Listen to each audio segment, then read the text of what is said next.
48 degree Celsius. जी हाँ, बिल्कुल सही सुना आपने। 2026 की गर्मियों में हमारे भारत के प्रमुख महानगरों में बस यही तापमान दर्ज किया जा रहा है।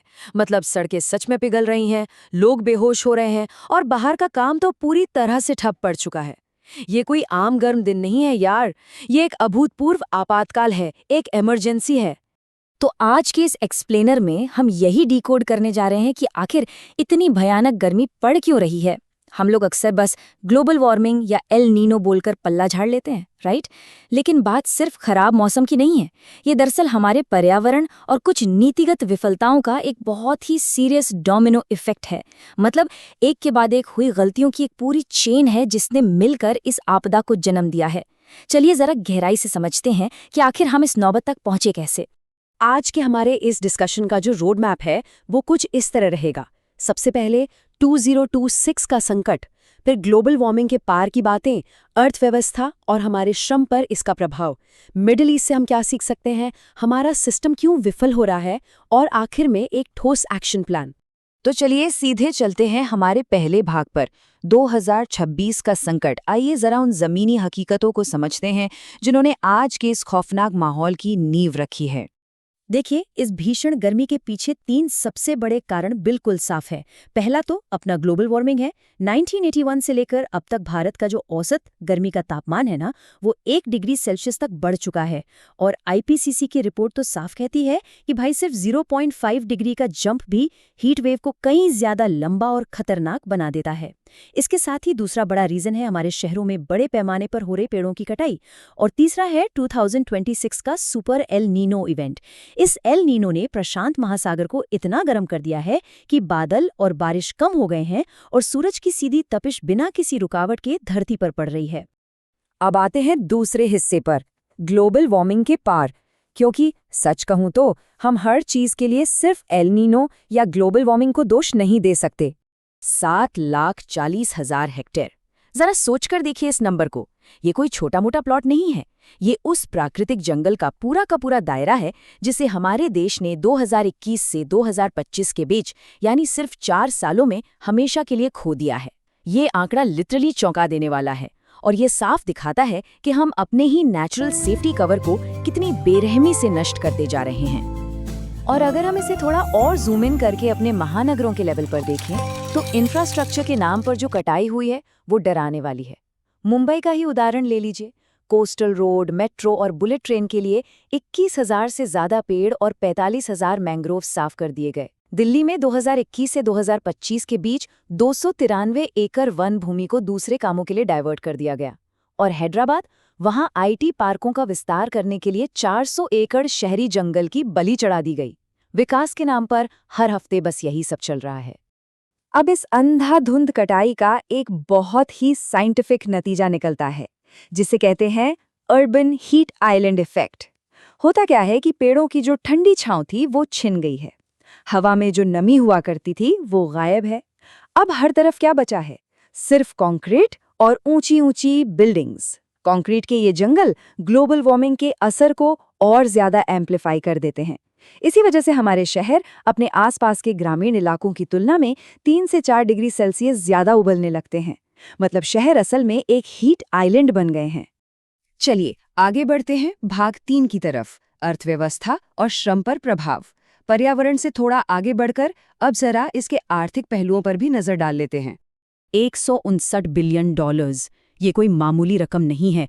ये हमारी आर्थिक तबाही का एक बहुत ही सीधा और कड़वा प्रमाण है। गर्मी की वजह से काम ना हो पाने और प्रोडक्टिविटी गिरने से भारत को पहले ही इतना भारी नुकसान झेलना पड़ा है।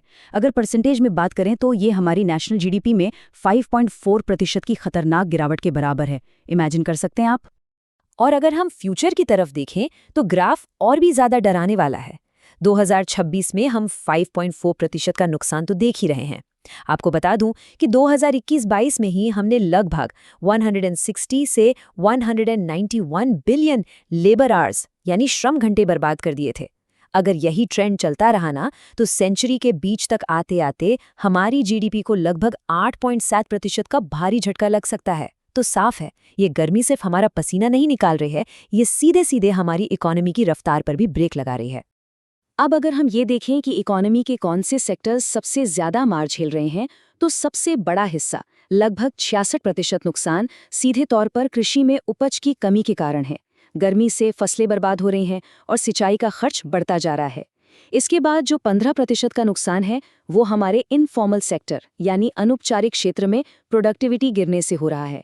ये समझना बहुत जरूरी है कि देश का लगभग 75% वर्कफोर्स इसी सेक्टर में है, जैसे कंस्ट्रक्शन वर्कर्स, डिलीवरी एजेंट्स या स्ट्रीट वेंडर्स। यही वो लोग हैं जो चिलचिलाती धूप का सबसे सीधा और खतरनाक सामना करते हैं। तो अब आते हैं भाग 4 पर, मिडल ईस्ट से सीख। इन डराने वाले आंकड़ों को देखने के बाद थोड़ा बाहर की दुनिया पर भी नजर डालते हैं। एक बहुत ही लॉजिकल सवाल दिमाग में आता है कि भाई यूएई, सऊदी अरब या कतर जैसे गल्फ देशों का क्या? वहां तो गर्मियों में 50 डिग्री का पारा बहुत आम बात है। तो आखिर वो लोग इतने एक्सट्रीम मौसम में अपने मजदूरों और कर्मचारियों की सुरक्षा कैसे करते हैं? उनका सिस्टम कैसे काम करता है? आइए समझते हैं। अगर हम भारत और खाड़ी देशों के मॉडल को आमने सामने रखें तो फर्क बिल्कुल साफ दिखता है। एक तरफ वो गल्फ देश हैं जहां दोपहर 12:30 से लेकर 3 बजे तक आउटडोर काम पर एकदम सख्त पाबंदी होती है। वहां हर वर्क साइट पर वर्कर्स के लिए शेड, कूलिंग फैन या एसी और हर 15 मिनट में पीने का पानी मुहैया कराना कानूनन जरूरी है। अगर कोई कंपनी ये नियम तोड़ती है तो 5,000 दिरहम तक का भारी जुर्माना या सीधा जेल की हवा खानी पड़ सकती है। और दूसरी तरफ हम हैं। भारत में ऐसा कोई नेशनल लेवल का मैंडेट या नियम ही नहीं है। जमीनी स्तर पर नियमों का पालन बहुत ही कमजोर है और काफी हद तक बस नियोक्ताओं की मर्जी पर टिका हुआ है। चलिए अब बात करते हैं भाग 5 की, हमारा सिस्टम क्यों विफल है। मिडिल ईस्ट का उदाहरण तो हमने देख लिया, अब ये समझना जरूरी है कि हमारे खुद के देश में पॉलिसी के लेवल पर हम कहाँ चूक रहे हैं। अब ये सिचुएशन हमारे सिस्टम पर एक बहुत बड़ा सवालिया निशान लगाती है। पता है आपको, भारत के 23 राज्यों और 250 से ज्यादा शहरों में ऑफिशियली हीट एक्शन प्लान मौजूद है। एनडीएमए की बाकायदा गाइडलाइंस भी बनी हुई हैं। तो फिर सवाल ये है कि जमीनी स्तर पर आम आदमी तक ये राहत आखिर पहुंच क्यों नहीं रही है? बीच में क्या अड़चन है? इसका जवाब अगर हम रिसर्च डेटा में देखें तो बहुत ही साफ है। सच तो यह है कि इनमें से ज्यादातर हीट एक्शन प्लान सिर्फ कागजों की शोभा बढ़ा रहे हैं। असलियत में इनके लिए कोई अलग से बजट तय ही नहीं किया गया है। और सबसे बड़ी दिक्कत यह है कि अत्यधिक गर्मी को हमारे यहाँ अभी तक आधिकारिक रूप से कोई अधिसूचित आपदा या नोटिफाइड डिजास्टर माना ही नहीं गया है। इसका नतीजा ये होता है कि हमारा प्रशासन बस रिएक्टिव मोड में रहता है। मतलब जब बहुत तेज गर्मी पड़ी तो थोड़ी देर के लिए पानी बंटवा दिया या मोबाइल पे अलर्ट भेज दिया। जो लॉन्ग टर्म सॉल्यूशंस हैं, जैसे ग्रीन स्पेसेस बढ़ाना या शहरी ढांचे को ठीक करना, वो उनके प्रायोरिटी लिस्ट में दूर दूर तक नहीं होते। और अब हम आ गए हैं अपने आखिरी भाग पर, भाग 6, एक ठोस एक्शन प्लान। प्रॉब्लम तो हमने बहुत डिस्कस कर ली, अब वक्त है सॉल्यूशंस की बात करने का। इन सब हालात को देखते हुए हमें एक बहुत ही क्लियर और सॉलिड एक्शन प्लान की जरूरत है। पहला स्टेप, लेबर कानूनों में तुरंत बदलाव करके अत्यधिक गर्मी को एक ऑक्यूपेशनल हैजर्ड यानी व्यावसायिक खतरा घोषित किया जाना चाहिए। दूसरा स्टेप, बिल्कुल गल्फ देशों की तर्ज पर हमारे यहाँ भी नेशनल लेवल पर दोपहर की पीक गर्मी में आउटडोर काम करने पर सख्त बैन लगना चाहिए। तीसरा स्टेप, इंफ्रास्ट्रक्चर प्रोजेक्ट्स में अगर एक पेड़ कटता है तो उसके बदले कम से कम 10 नए पेड़ लगाना और उनकी 90% सर्वाइवल को कानूनी रूप से अनिवार्य बनाया जाए। और चौथा सबसे जरूरी स्टेप, इन हीट एक्शन प्लान्स को सिर्फ कागजी पुलिंदा न रखकर इनके लिए एक डेडिकेटेड बजट और पूरी पावर अलॉट की जाए। इस एक्सप्लेनर के अंत में एक बहुत ही गहरा सवाल हमारे सामने खड़ा है। 2026 की यह खौफनाक गर्मी हमारे लिए महज एक मौसम का अलर्ट नहीं है, बल्कि एक फाइनल वार्निंग है। क्या अब हम फाइनली इंफ्रास्ट्रक्चर डेवलपमेंट और इंसानी जान के बीच एक सही बैलेंस बना पाएंगे? क्या हम प्रोएक्टिव होकर कदम उठाएंगे, या फिर यह साल भी बस इतिहास में एक और टूटे हुए रिकॉर्ड की तरह दर्ज होकर रह जाएगा?